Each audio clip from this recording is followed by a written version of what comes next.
रात काफी गहरी हो चुकी थी। हवेली की दीवारों पर बस हल्की गर्म रोशनी थी, पर उसके बीच राधिका अपने बिस्तर में सिकुड़ी हुई गहरी नींद में थी।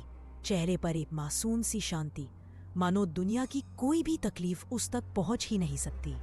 दरवाजा बहुत धीरे से खुला। आकाश कमरे में दाखिल हुए। उनके कदम पहले से कहीं ज्यादा कमजोर थे।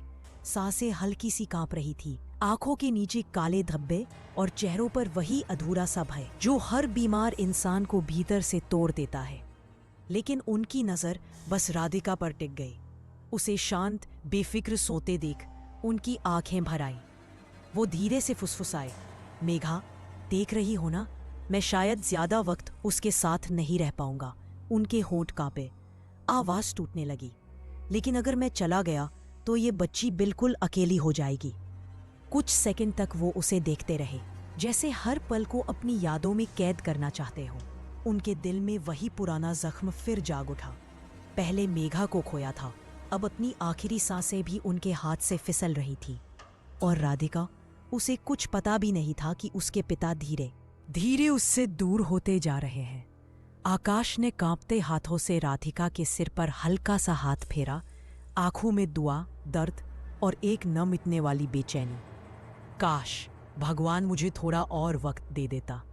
फिर उन्होंने खुद को संभाला, आंसू पोंछे और चुपचाप कमरे से बाहर निकल गए, जैसे कोई पिता नहीं बल्कि कोई ऐसा इंसान जा रहा हो जिसे पता है कि उसकी मौत उसकी बेटी को अनाथ कर देगी। अर्जुन कमरे में आया, थका हुआ नहीं बल्कि अंदर कुछ उबल रहा था। उसने शर्ट उतारी, आईने के सामने खड़ा होकर खुद को देखा। आंखों में हल्की लालिमा और चेहरे पर वही ठंडी सोची समझी मुस्कान। धीरे से फुसफुसाया, पापा को यकीन दिलाना ही पड़ेगा कि राधिका मेरी जिम्मेदारी है, उसे मैं संभाल सकता हूं, तभी तो वो हमारे बीच से हटेंगे। वो मुस्कुराया, एक ऐसी मुस्कान जिसमें वादा भी था और एक खतरनाक दावा भी। फिर वो शॉवर की तरफ बढ़ गया, जैसे किसी युद्ध से पहले सिपाही हथियार साफ करता है। राधिका सुबह जल्दी उठकर तैयार हुई। उसके चेहरे पर हमेशा की वही शांत सरल मुस्कान थी। मकान में हल्की हल्की रसोई की खुशबू फैल रही थी। आशा पहले से नाश्ता तैयार करने में लगी थी, मैं मदद कर देती हूँ, छोटी माँ राधिका ने नरमी से कहा। आशा ने मुस्कुराकर सिर हिलाया। उन्हें इस लड़की की सादगी सच में पसंद थी। नाश्ता लग चुका था। सब लोग टेबल पर आ गए, दादी, अर्जुन, अनाया, अजय और आकाश। राधिका प्लेटें सर्व करने लगी। तभी अनाया ने अपनी प्लेट को गुस्से से देखा। ये क्या है राधिका? उसकी आवाज तेज थी। तुम जानती हो मैं ऑयली खाना नहीं खाती, फिर हिम्मत कैसे हुई मुझे पराठे देने की? राधिका सकपका गई। मैं अभी दूसरा। अनाया बीच में बोल पड़ी, तुमसे कोई काम ठीक से नहीं होता। उसके शब्दों में जलन थी। और तभी अजय खड़े हो गए, आवाज भारी हो गई। राधिका तुम्हारी नौकरानी नहीं है। अनाया, इतनी बदतमीजी किसने सिखाई तुम्हें? मेज पर सन्नाटा छा गया। अनाया के चेहरे पर गुस्से की लपटें थी, लेकिन वो कुछ कह नहीं पाई। दादी ने तुरंत कहा, अगर अनाया ने दूसरा नाश्ता मांग लिया तो गलत क्या कर दिया? राधिका का काम ही है ये। अजय ने तीखे स्वर में दादी की तरफ देखा। माँ, आप ही ने अनाया को सिर पर चढ़ाया है, देखिए कितना बदतमीजी से बात कर रही है। अजय की आंखें गुस्से से भर उठीं। राधिका खामोश खड़ी थी, डरी हुई लेकिन रोई नहीं।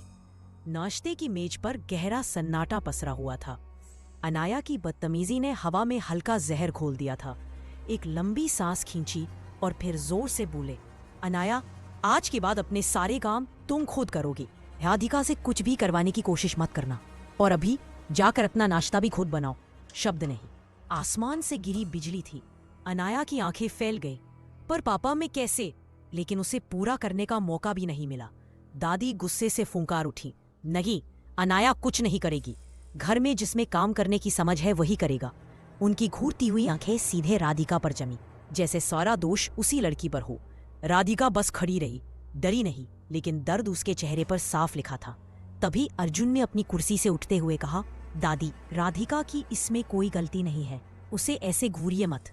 उसकी आवाज शांत थी, पर भीतर दबा गुस्सा पूरी मेज पर महसूस हो रहा था। अनाया का गुस्सा और भड़क उठा, भैया, आप भी हमेशा उसी का पक्ष लेंगे। वह अपनी कुर्सी धकेल कर उठी और तेज कदमों से कमरे से बाहर निकल गई। दादी भी बड़बड़ाती हुई चली गई। अब मेज पर बस भारी खामोशी थी। अजय ने अपनी बेटी की हरकतों पर लंबी सांस छोड़ी, चेहरा निराश, परेशान। राधिका, इसकी वजह से परेशान मत होना, मैं ऑफिस जा रहा हूं। वह जल्दी से कमरे से निकल गए, शायद अपनी झुंझलाहट छिपाने के लिए। अब कमरे में बस आशा, अर्जुन और राधिका बच गए थे। राधिका चुपचाप कोने में खड़ी थी, जैसे दुनिया से छोटी हो गई हो। आशा ने भर्रा कर कहा, गलती मेरी है, मैं इसे सही गलत समझा नहीं पाई। और अब राधिका इस सब में टूट रही है। वह बेहद परेशान हो चुकी थी, लेकिन अर्जुन, वह बस राधिका को देख रहा था। कमरे की हल्की रोशनी में उसकी आंखों का अंधेरा और गहरा लगता था, सीढ़ियां ऊपर की ओर जाती हुई। और हर कदम के साथ अर्जुन का चेहरा और गंभीर होता जा रहा था। वह अनाया के कमरे के बाहर रुका, धीरे से दरवाजा नॉक किया और अंदर चला गया। कमरा हल्की पीली रोशनी से भरा था और अनाया तकिए में मुंह छुपाए रो रही थी। अर्जुन के कदम उसके पास पहुंचे। उसने धीरे से, अपनी उंगलियां उसकी बाहों पर मत रो मेरी अनाया। अनाया ने चेहरा ऊपर उठाया, आंखें लाल, सांस भारी और गुस्से की जलन साफ।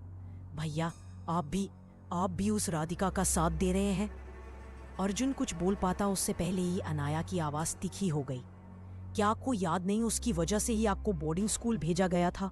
माँ पापा तो शायद भूल गए कि उनकी एक बेटी भी है, पर आप कैसे भूल गए कि राधिका ने आपके साथ क्या किया था?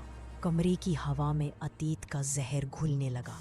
अर्जुन की आंखें एक पल के लिए ठंडी हो गई। वह झुका और अनाया की थोड़ी ऊपर उठाई। मैं कुछ नहीं भूला अनाया, कुछ भी नहीं। उसकी आवाज खामोश थी, खतरनाक भी।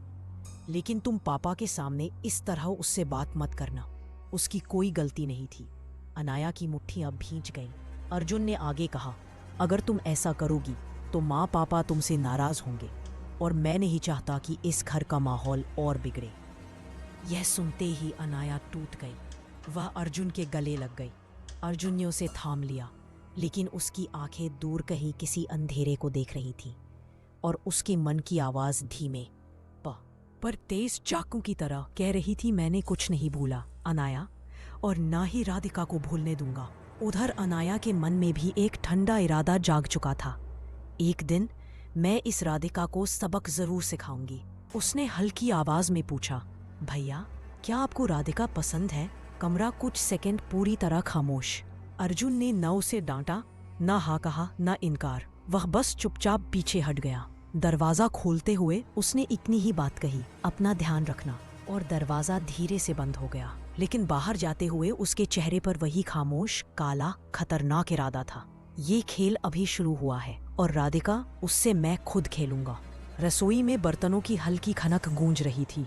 आधी रोशनी, आधा सन्नाटा, और उस सन्नाटे के बीच खड़ी थी राधिका, शांत, झुकी हुई, बिना किसी शिकायत के चुपचाप काम करती हुई। आशा दरवाजे पर खड़ी होकर उसे देख रही थी। उनकी आंखों में माँ वाली चिंता थी और थोड़ी खुद से नाराजगी भी। वो धीरे से आगे बढ़ी और कोमल आवाज में बोली, राधिका, इसमें तुम्हारी कोई गलती नहीं थी मेरी बच्ची। राधिका ने हाथ रोक लिए। उसके चेहरे पर वही पुरानी आदत वाली मुस्कान थी, धैर्य वाली, दर्द छुपाती हुई। नहीं छोटी माँ, उसने धीरे से कहा, आप बहुत अच्छी है, मुझे ही हर चीज का ज्यादा ध्यान रखना चाहिए था। आशा ने उसका हाथ पकड़ लिया। उसके हाथ ठंडे थे, हल्के से कांपते हुए। तुम खुद को दोष देना बंद करो राधिका, आशा ने नरमी से कहा। हर चीज हमारी गलती नहीं होती, कभी कभी लोग बस गलत ढूंढ लेते हैं। राधिका की आंखें भर आईं। उसने तुरंत अपने आंसू पोंछ लिए, जैसे रोना भी इस घर में उसकी कोई गलती हो। उसने धीरे से सिर हिलाया, पर उसके दिल में एक गहरी सच्चाई धड़क रही थी। वो जानती थी कि भले ही गलती उसकी ना हो, इल्जाम हमेशा उसी पर लगेगा, क्योंकि वो इस घर की नहीं थी, क्योंकि वो बाहर वाली थी, क्योंकि वो सिर्फ एक नौकर की बेटी थी। और इस घर में, जहां हर मुस्कान के पीछे कोई ना कोई छाया छुपी थी, उसका सच हमेशा झूठ माना जाता था और उसका दर्द हमेशा नजरअंदाज। वो चुपचाप फिर से बर्तनों में लग गई, लेकिन उसके अंदर की आवाज धीमे से फुसफुसाई, मैं चाहे कितना भी सही क्यों ना हूं, गलत तो मैं ही ठहरूंगी। रसोई खिड़की से आती हवा ने उसके आंसू सुखाए भी और बढ़ाए भी। और दूर सीढ़ियों पर खड़ा अर्जुन उसे देख रहा था। उसकी खामोशी, उसका डर, उसकी कमजोरी, और उसके अंदर कुछ अंधेरा फिर से जाग उठा। दोस्तों, आपको वीडियो पसंद आया हो तो लाइक और शेयर ज़रूर करें। और हाँ, हमारे चैनल ज़ेनफिनिटी लूप को सब्सक्राइब करना मत भूलिएगा, क्योंकि यहाँ आपको हर वीडियो के साथ मिलेगा एक नया अनुभव जो आपके दिल को छू जाएगा। आपके सब्सक्राइब से हमें हौसला मिलता है और हम आपके लिए और भी बेहतरीन कहानियाँ और कंटेंट लाते रहेंगे। तो अभी सब्सक्राइब बटन दबाइए और जुड़ जाइए ज़ेनफिनिटी लूप परिवार से।